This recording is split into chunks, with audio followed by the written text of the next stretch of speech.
What's going on, guys? Today I'm going to be showing you guys the best settings in NBA 2K25. These settings will improve your game and help you get a lot more wins in the park, rec, pro-am, whatever mode you play the most. But make sure you guys just do me a favor and leave a like and subscribe if this video turns out to be helpful. Okay, so the first thing I want you guys to do is go to the customize HUD, customize HUD settings, whatever it's called.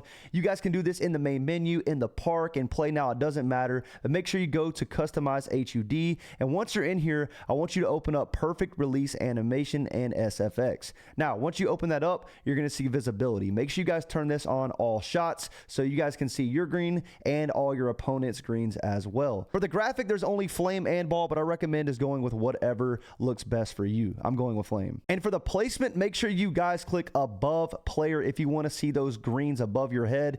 Honestly, if you want to do it by the rim, you can do that if you want. It's all preference, but I definitely recommend going above the player. It looks clean. And here are all the sound effects for your player when you green a shot, so you guys can pick this and choose whichever one you want. All right, for the player indicator, I'll be brief about this.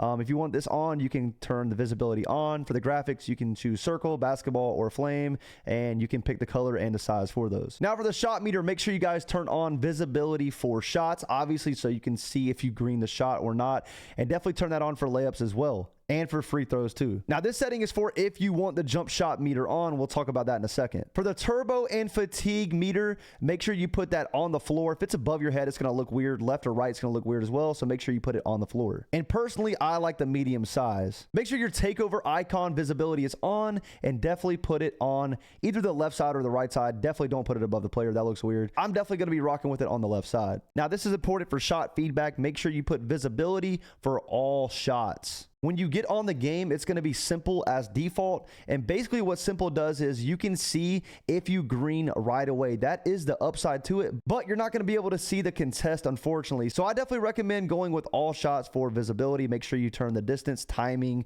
free throw chance, and coverage all on. So next up, whether you're in play now, my career, or the main menu, just make sure you go to controller settings. This is really important. So first things first, make sure you go ahead and turn the vibration function off. You don't want to be playing with vibration. It's going to mess you up. Make sure to turn that off, and also make sure to turn off trigger effect as well.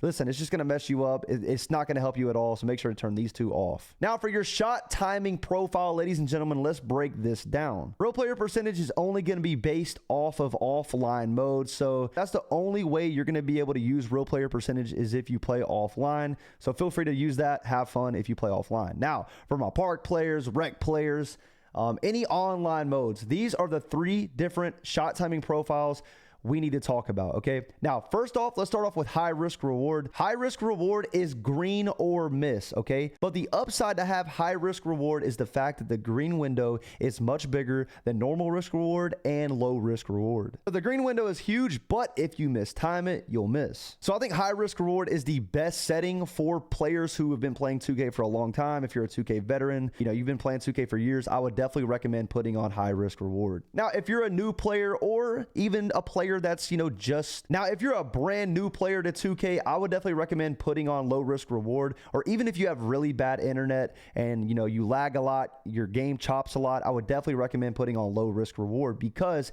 this setting will allow you to make mistime jumpers. Yes, so if you shoot a white, maybe like a slightly early or a slightly late, you're going to still be able to knock down some shots at times. Not every single time, but 2K will be a lot more forgiving on this setting. You're not going to be able to make every white, but you'll still be able to knock some down. So I would definitely recommend going with low risk reward if you are a new 2K player or you just have really bad internet. Now you guys can go normal risk reward if you play 2K a lot, but you're really, you know, you don't think you're that good. It's hard to time jumpers. I would definitely recommend putting on normal risk reward if you think you're just a casual 2K player and you need a little bit of forgiving shots, because this is a good median between low risk reward and high risk reward. Now for your layup timing profile, this is essentially the same thing, but I'm low key gonna go with normal risk reward, because it's sometimes I may not green my layup. Now the layup timing profile is essentially the same thing. You guys can pick if you want to go low risk reward, normal risk reward, or high risk. Me as a 2K player, I'm definitely going to be going with high risk reward because the green window is huge. Okay, now for the free throw timing, I definitely recommend going user timing. If you go real player percentage, it could be very RNG. You can miss some free throws.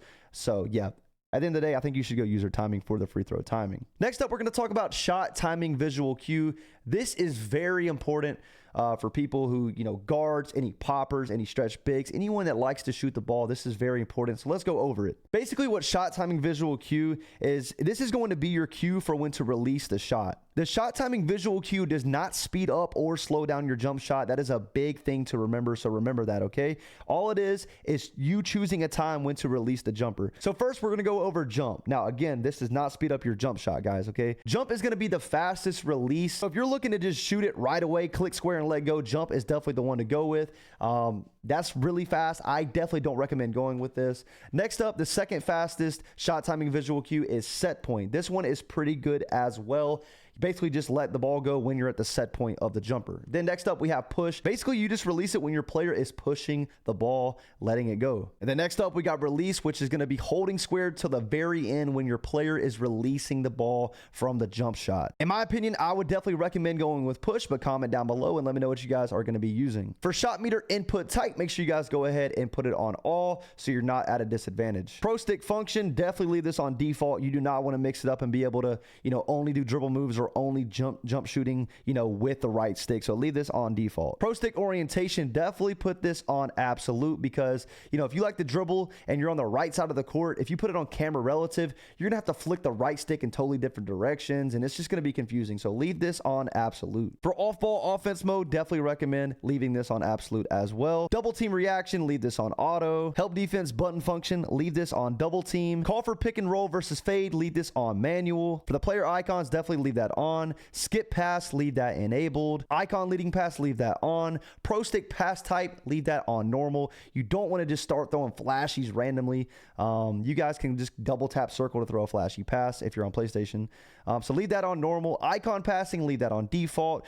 Receiver control, leave that on receiver get open. Hold lob pass, leave that on skip to pass. This is a big one right here. Passive dribble hand switches. Okay, guys, listen, once you get on this game, if you're definitely a big dribbler, I would definitely make sure to click this and click disabled, okay? It's automatically, by default, is going to be enabled. Now, what passive dribble hand switches does is when you're dribbling and you stop, your player's just randomly going to switch hands and do random combos. You do not want this on if you are a 2K veteran. You don't want your player doing random combos and messing up your moves. But for a new 2K players, this could be a new cool feature for you, especially if you like offline modes. You could enable this. But if you're playing online, I definitely recommend turning this off. Now, for pro stick defense, definitely leave this on camera relative. This is going to help you out getting steals, plucks, all that good stuff. Who to guard, I definitely recommend leaving that on. Box out assist strength for my bigs. Listen, man, you could either leave this at 50 or you could even put this up to 75. I would definitely recommend probably going that in between, like 60 to 65. I'm going to leave mine on 65. Pass target profile, leave that on default. Pass target direction, leave that on 55.